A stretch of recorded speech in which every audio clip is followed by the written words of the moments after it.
Hi, I'm Thomas Hitoshi Pruiksma, and it's been my privilege and also my great challenge to have translated the classical Tamil masterpiece on ethics, power, and love, the Kural, or in short, the Kural. This is a work of wisdom literature, which is easily on par with other works of world literature and other works of wisdom literature like the Tao Te Ching, but which, unlike the Tao Te Ching, haven't been as well served by translators. And it's a work that my Tamil teacher, the late Dr. K.V. Ramankoti, urged me to translate, and one that I resisted without even realizing that I was resisting it for more than a decade. I think because it has such a place in the world, not only of Tamil Nadu, but I think of the world that is inhabited by people like Lao Tzu or Rumi and other visionary poets and thinkers. It is a book and a work which is distinguished, in my mind, by how it explores how we bring wisdom into the nitty-gritty of everyday life, into actual life situations of many kinds. The book consists of 133 chapters, each of these chapters focusing in on one particular aspect of life. For example, there's a chapter on knowing the right time to do something. There's a chapter on knowing the right place to do something. There's a chapter on the kind of education that befits a leader, and chapters on hospitality and on rain and so on.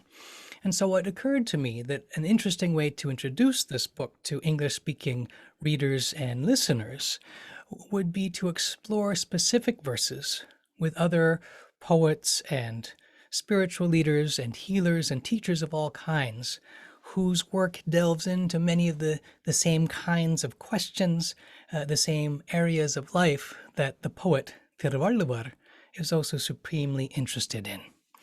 And so it's really my great pleasure today to be in conversation with Fiona Moore, a person who helps people to uncover the truth of who they really are, beyond thoughts, beyond ideas, beyond belief, by beliefs that they may hold, that the culture around them may hold, and beyond fear.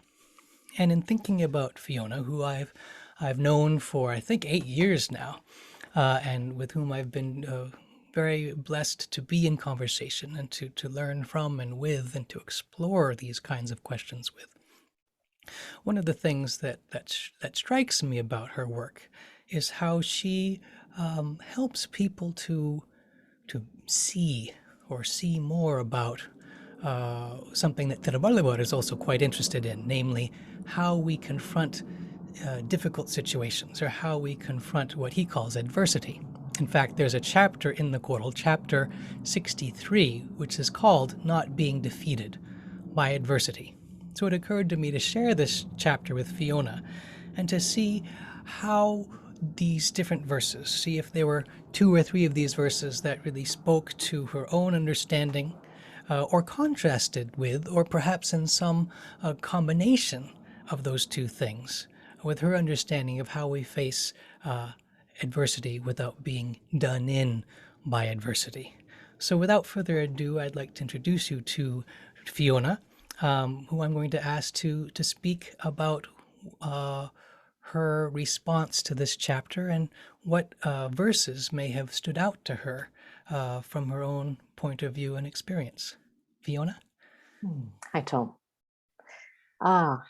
Thank you for that introduction of the way that also you came into ownership of the task of translating the book. And I'm just excited to begin to delve into some of the nitty-gritty of the verses with you. The chapter that you invited me to look at, there's a couple of verses that I particularly felt drawn to and resonate with, and they are verses 621 and 622. So how do you want to approach, go 621 first, just go there? Sure. And in fact, I could share the first verse, which is 621, which is the first verse in these. So each chapter in the Kural, for those who aren't familiar with it, have 10 verses, each of them being less than 2 lines long. They're actually 1 and 5/8 line long, if you want to be very precise about it. And so the first verse in this chapter says simply, "Smile at adversity. Nothing triumphs more fully." And I'm curious how this verse struck and strikes you.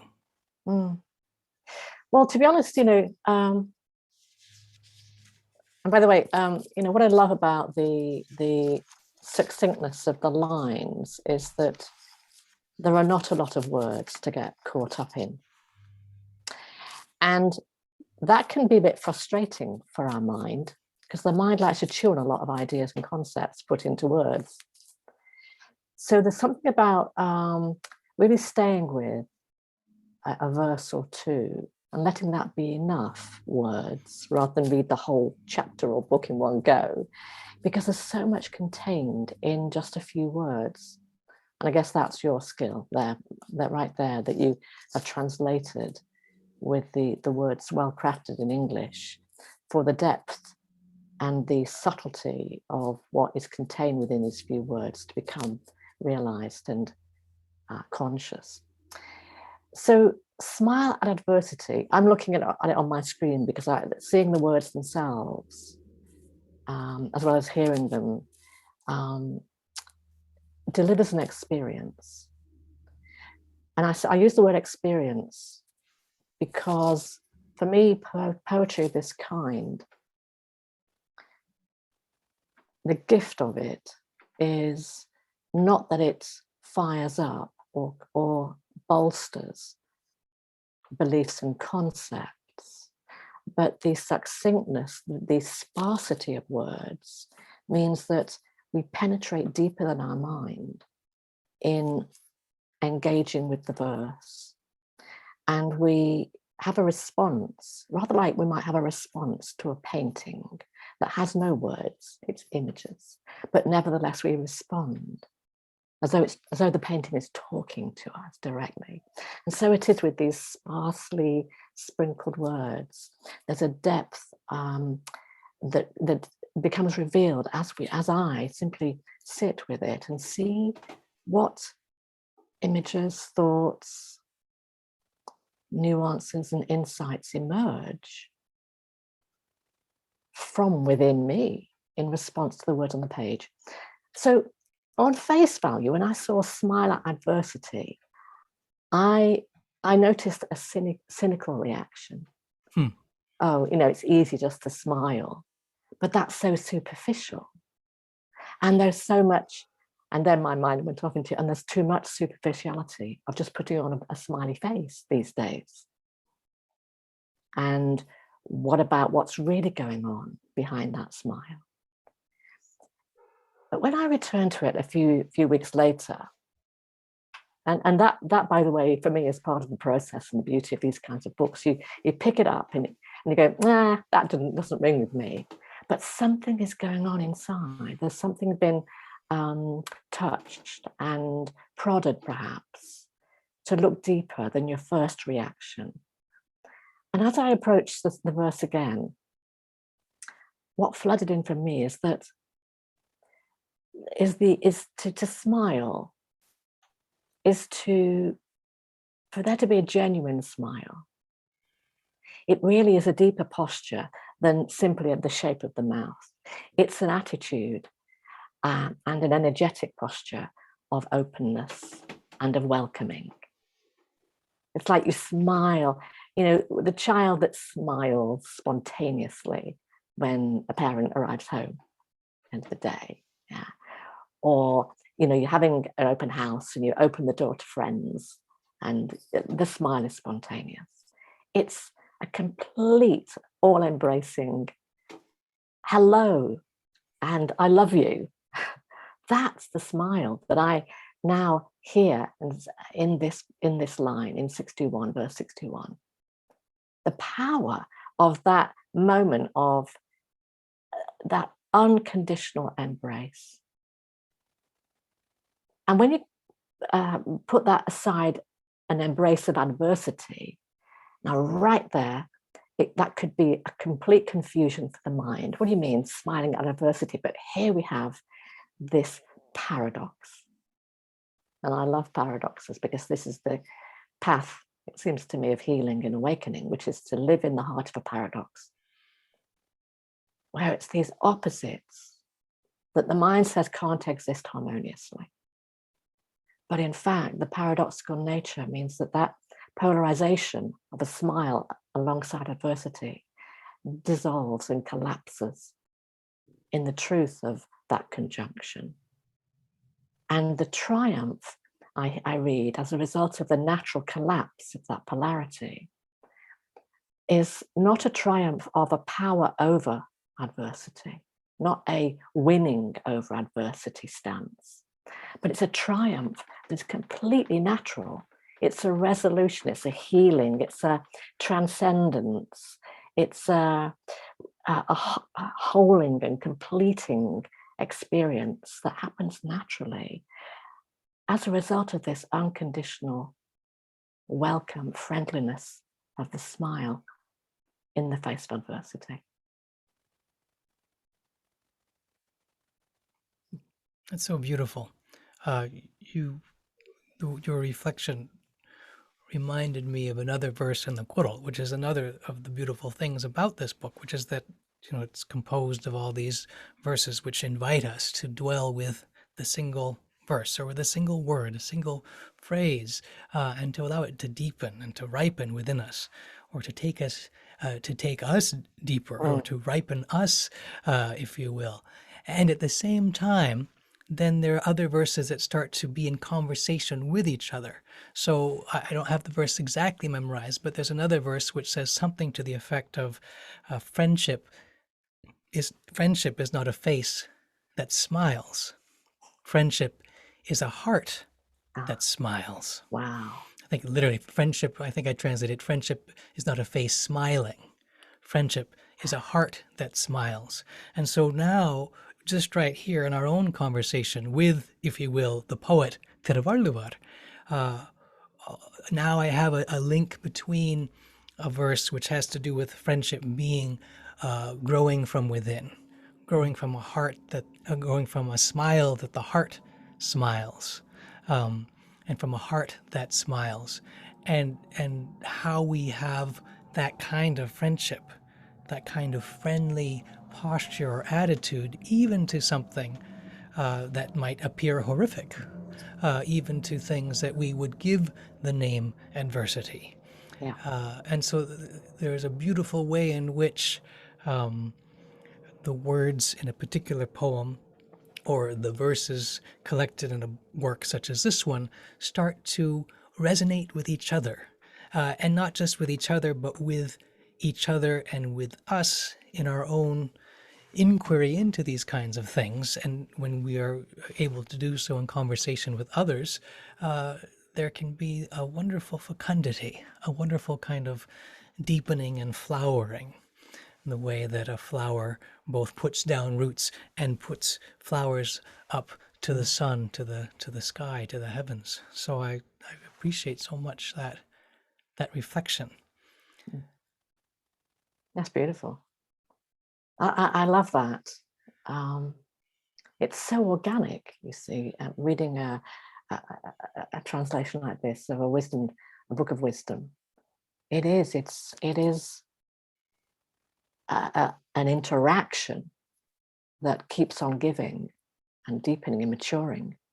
And that's so parallel with being on a spiritual path or a healing path or the path of awakening, that there's one iteration of the experience of becoming free, of becoming more a sense of, understanding our nature and feeling more complete. And yet there's always more. There's a deepening, the maturing of the realization of the truth. So I love how you're pointing to allowing the book to work the reader. Mm-hmm. Work the reader. Beautiful. I wanted to just reflect back on that link to the friendship piece and the smile of the heart. I think that's fantastic. And treating adversity as though adversity is a friend. What an idea. What an idea that is.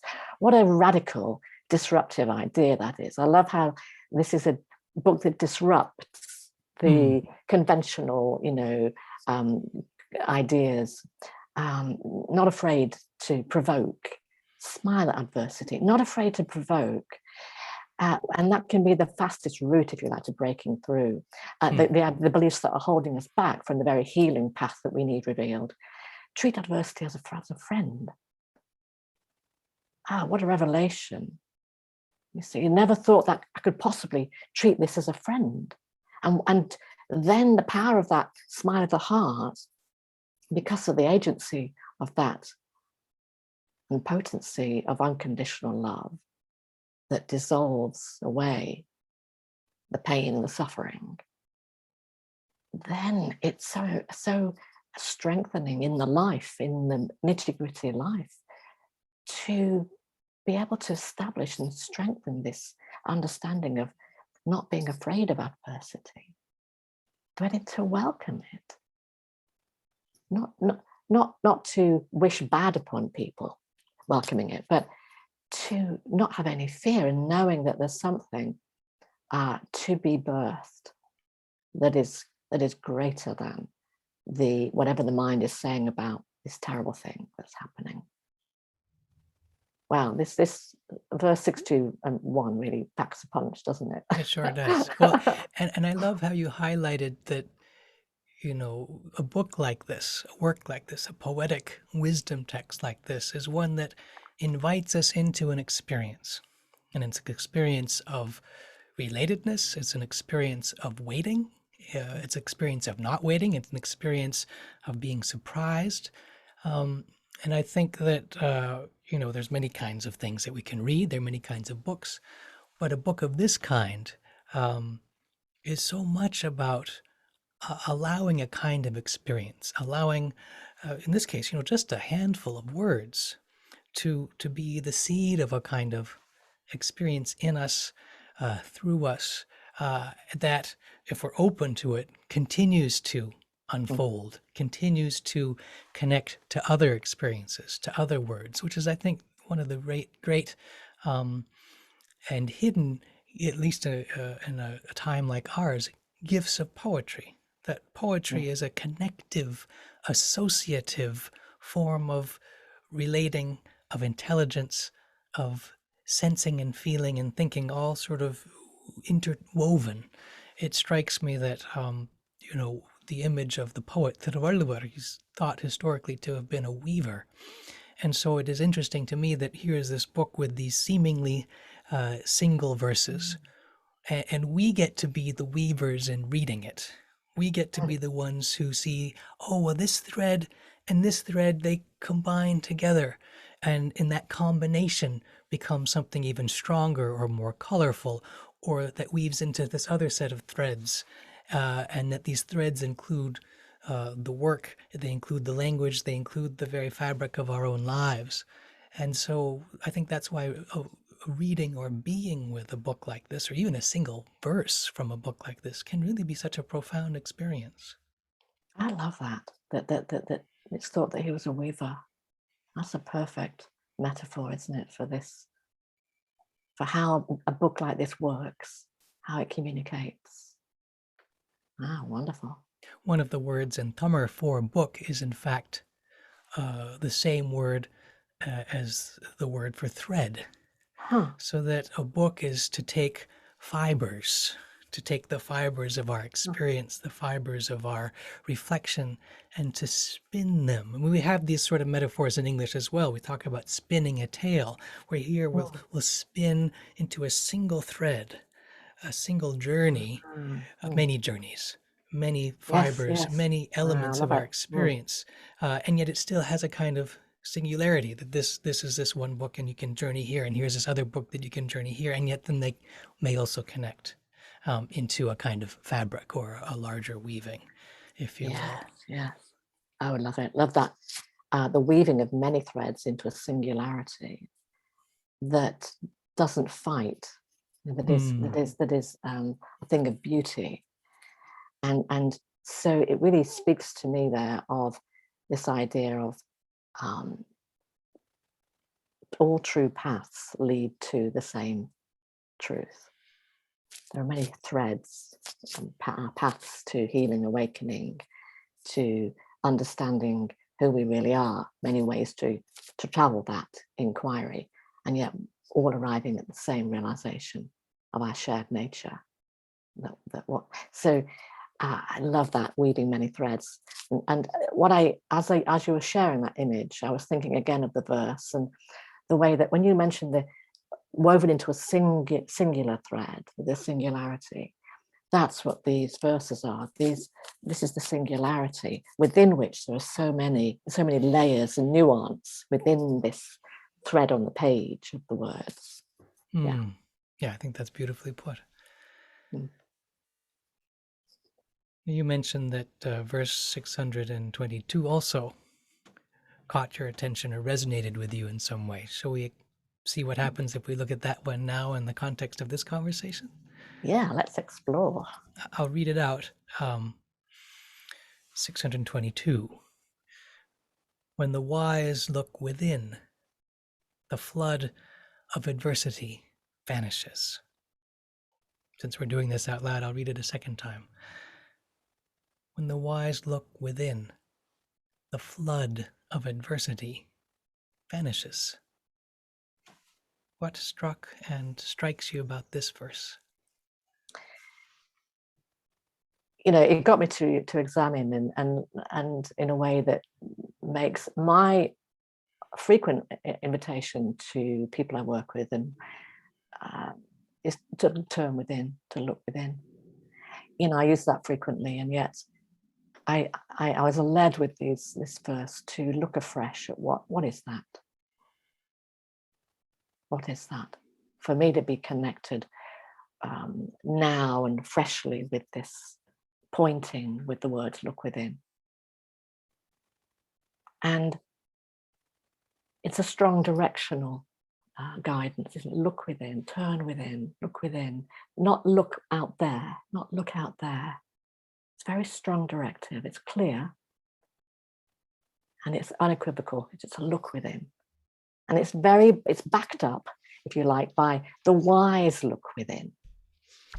So it speaks to that conscious or unconscious seeker that is looking for guidance in daily life, looking for guidance that is of a different kind than simply Googling, that is looking for guidance that has a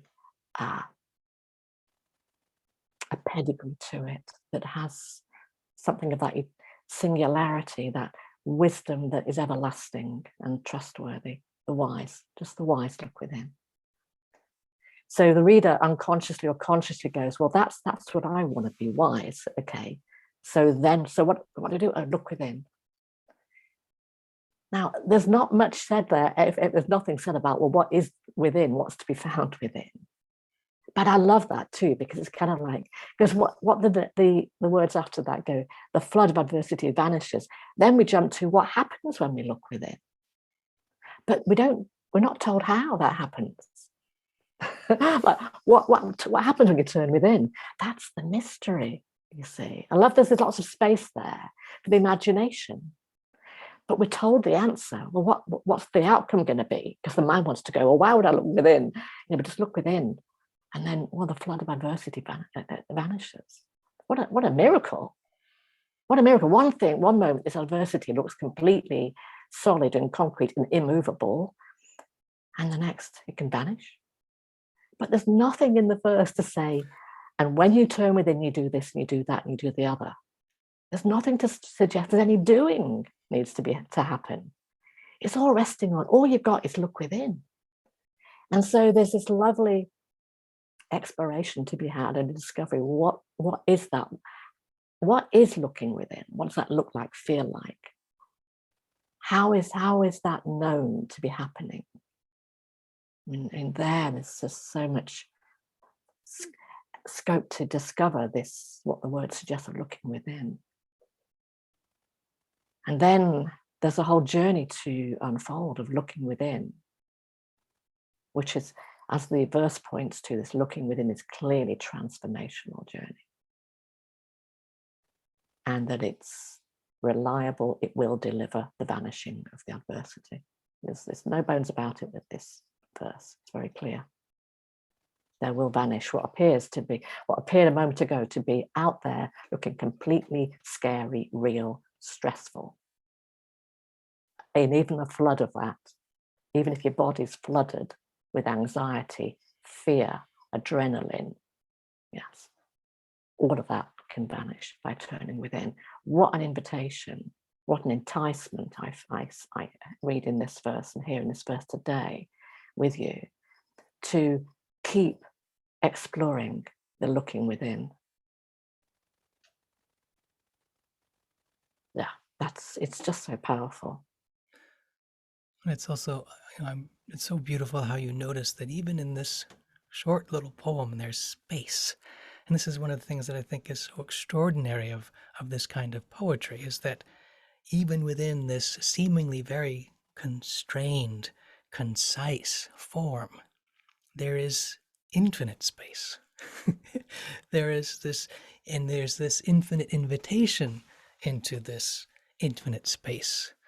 I was reminded as you were speaking of a comment that John Berger once made, where he was observing that Simone Weil, the philosopher, once entered a poem and entered this poem and discovered it to be a space, to be a space that a person can inhabit, to be in and explore. And that sort of image was sort of floating around in my mind and in my awareness as we were speaking about how this poem gives us some things and then also invites us into what it's not saying, invites us into this space of discovery, which is also our space of discovery, the space that we get to discover. There's a kind of generosity in the poem in that it is simultaneously, we could say, prescriptive. It's or it is in a sort of advisory role, if you will, giving us counsel of a kind, not in the way a person might give an order, but is in the way that a wise person might offer an offering.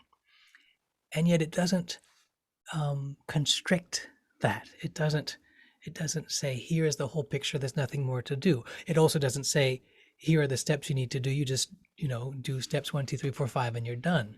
It offers us something more mysterious, which is an open-ended exploration, an open-ended space of discovery, which will be simultaneously uniquely our own and resonate with all such discoveries everywhere. And I just say again how remarkable it is to me. I've lived with this book intently for more than 20 years, and I've studied it for 15, 16 years, and then I've spent 5 years translating it, and yet I still discover new layers, new insights. I still have new experiences reading these verses, which I've read, hundreds of times, some of them. And it's precisely because of how they open that space, and how in a conversation such as this one, we get to open a space together, which is nourished by a shared inquiry, a shared exploration of what's here to be seen, what offers itself into our sight and into our insight. Really, a really marvelous experience. Lovely. Yeah, that spaciousness, and on hearing you reflect that there is no instruction of what to do when within. There's enough of a pointing to the direction of travel, turn within, look within, but nothing is said about what you do when you get there.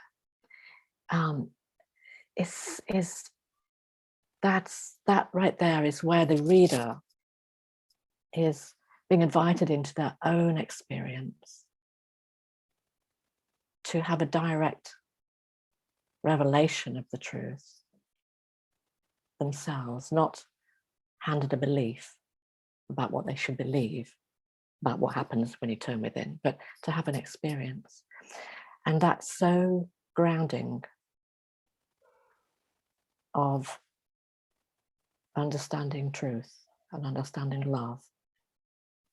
Because when we have a direct experience, we can't deny it. We can't deny it.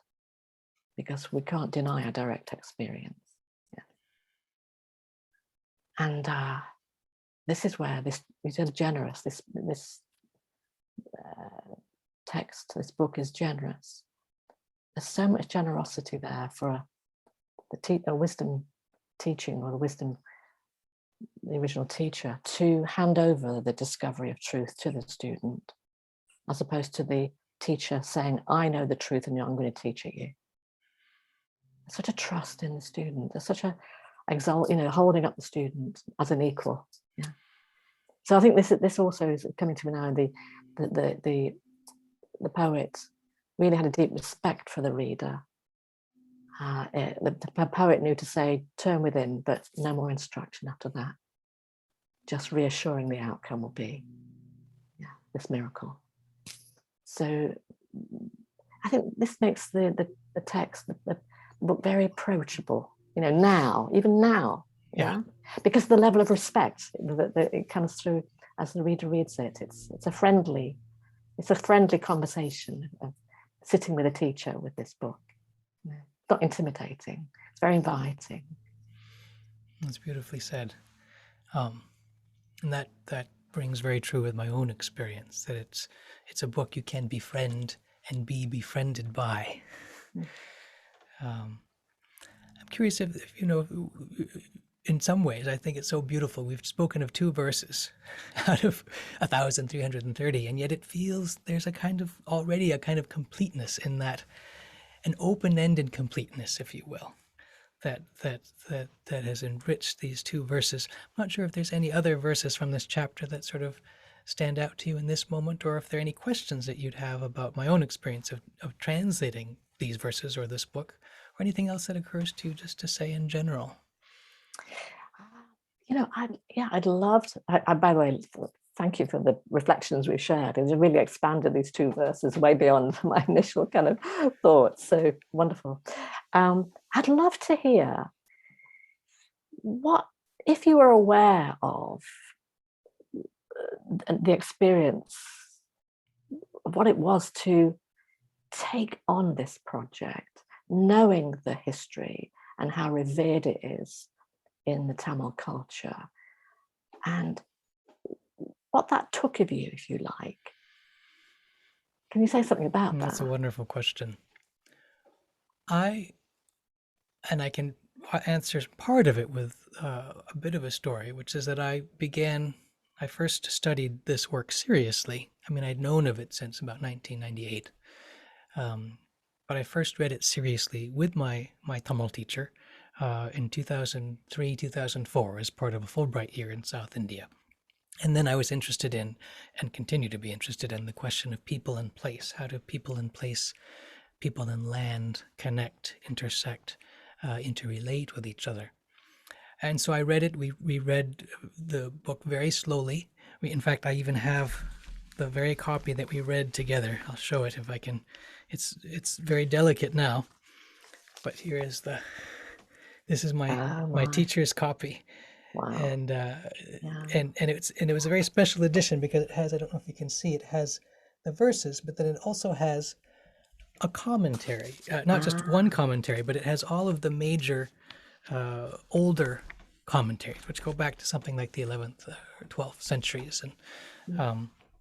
And so for each chapter, we would read all the verses and then we'd read all the commentaries. And so, we get through maybe 1 chapter or 2 chapters a day at the most. And it was a very in-depth exploration. But at that time, I had no inkling that I would ever translate the book. I only thought, here's this, revered work. And it's a book which is revered in a very, I don't want to say easygoing way. That sounds trite. But for example, in the state of Tamil Nadu in South India, a verse from the the Kural will often be posted at the front of the government buses.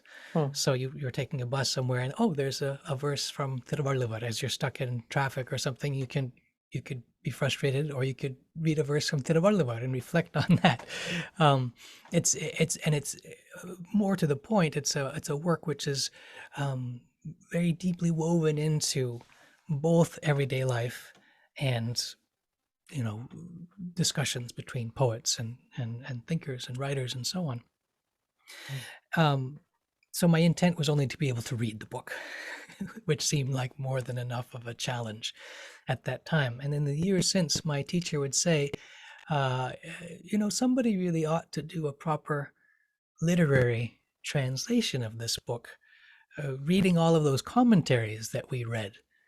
And I'd often say, "Oh, yes, somebody ought to do that. There must be some, up and coming PhD student or academic that would want to do such a project." And it really, it's surprising to me now, but at the time, it really didn't occur to me that he might be suggesting that I do it.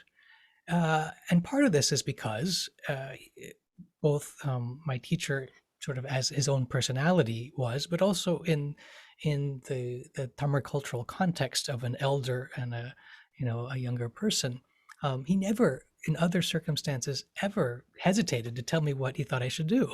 He was very clear. Oh, you should do this. Oh, you shouldn't do that. It's part of what it means to be in relationship with someone who's had more experience than you have. You always, and you ask for this kind of advice and direction. And so it has always struck me that he never once told me to do it. And I think this is because he himself was a poet. And I think he knew that you can't tell someone to do something like this, to take on a project of this magnitude, to put it blatantly. And so it was only 11 or 12 years later that it occurred to me, naturally, if you will, oh, maybe I'll give it a try. I'll do a verse a day and see what happens. And I think I'd gotten to the first 4 or 5 chapters, and I very casually mentioned to my Tamil teacher on the phone, "Oh, by the way, I think I'll try translating the Tirukkural." And he said, "Finally." Finally, you got it. I'm not getting any younger here, buddy. He didn't say that, but that was the feeling of it. And then so I realized that he had been, in the most gentle way possible and the most friendly way possible, if you will, suggesting this project to me and waiting for it to be the right time. And so I was, and this led to, I translated the work, and then I was able to go back in 2017 to show the work to my teacher, and it was the last time I got to see him in person. And we were able to read the entire thing, my entire translation, much of it while I was there, and then because we ended up taking much more time than we had expected, after I returned, he did something I'd never expected he would do, which is he said, "Well, we'll get on a video call each day and we'll continue." And so we were able to go through the entire work together. And that was an extraordinary time for me, both at the level of just the task of translation, because I thought, I had a good, solid translation. And then he said, "Okay, well, let's now see, this is the starting point. Let's see how much further we can go than this." And his English was excellent, and his ear was excellent. So he could call me on things. This verse is not strong enough. There's too many words. It doesn't have this. And then he'd try to talk about the experience that he has of the original, of the Tamar. And so that was sort of one major iteration, and so I'm very grateful that I was able to do that with him before he died, a year and a half after that trip. And then the process has continued as I've sort of revised the book for translation, and worked with editors and shared it with my husband. We've read every single verse out loud and discussed them at a very crucial point in the project. And I had a great fear, which was that I would get to draft whatever, and I'd think it's still not done yet, and I'd feel like there would be no end to this process. And there's a famous saying that translations are never finished, only abandoned. and I didn't want to abandon the project. There's a kind of I get what that saying means, and it didn't feel right for this. Um, but I'm sort of astonished to say that I feel as if through the good graces of my teacher and through many helpers, I've gotten the translation about as far as I think I can get it. I feel that I have conveyed at least something, at least some essential aspect of each of these verses. And somebody else might translate them other ways, and there's other translations out there. But I feel that and it's not even me that did it, if that makes any sense. I have a sense that I was able to shepherd this process, to steward this process through to a place where I hope the book, the poet, will be able to speak to people, to meet new people, to meet new friends, if you will, uh, who may be befriended by the poet and may count the poet among their friends, and to uh, nourish this process of healing and awakening and of growing, that I think that we are all not only asked but offered to embark upon. Beautiful. That gives so much perspective on the depth of the book, that you spent so much time with it, many years and years, being befriended by it and becoming friends with it and it working within you. It seems like when it came to you that morning, whenever it was, oh, I think I might give it a try to translate. It was really not a cataclysmic kind of day. It wasn't an earthquake moment. It was just, oh, I think I might give it a try. But it was born out of a long gestation, if you like, of being got ready by the poet himself, by you know the book in depth. Wow, that's lovely, Tom. Thanks for sharing that. Thank you. Any last comments or thoughts before we draw this very rich and, for me, very nourishing conversation to not a close, but to a pausing point, so that the conversation can continue out and ripple out in its own new forms? Yeah, it feels great. And I thank you again for illuminating so much more about the poet and its origin. I can't wait to go back to it tonight. You know. Oh, lovely. Well, I invite those listening that if you're interested in learning more about Fiona Moore, you can visit her website, fionamoore.com. You can sign up for her newsletter and also see the kinds of offerings that she has. She's really, in my experience, a very remarkable, not only a remarkable person, but a remarkable conversation partner, as I imagine you may have experienced right here. And if you are interested in exploring the Kural, if you're listening to this or watching this before January 11th, 2022, you can pre-order a copy on my website, thomaspruiksma.com. I have some links to places where you can pre-order copies at a discounted rate. And if you're watching this after the 11th of January, 2022, then the book will be available any place that good books are sold, and I invite you to, if you feel so moved, to pick up a copy and explore those verses which speak to you, and have something to offer you in the way of a friendly and baffling and paradoxical guide. Thank you again, and all good wishes to you.